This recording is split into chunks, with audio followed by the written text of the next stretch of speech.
In this video, I'll show you how to verify your Wise business account. Step 1. Provide business information. Enter details including your business registration, registered and trading addresses, ownership structure, and industry. Step 2. Submit required documents.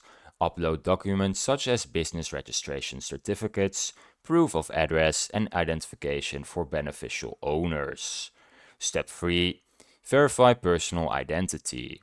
Provide your identification documents like a government-issued ID and proof of address as the account owner or authorized person. Step 4. Await review. Wise will review your submitted information, typically within a couple of working days.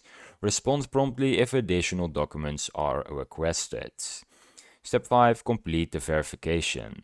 Once verified, you will receive confirmation and gain access to all business account features like sending payments and adding team members. Now I have some tips for successful verification.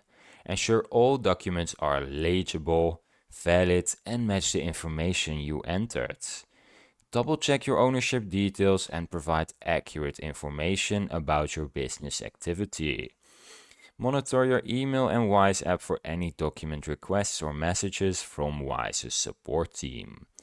And that's how you verify your Wise business account. If you found this video helpful, subscribe. Have any questions? Leave them in the comments.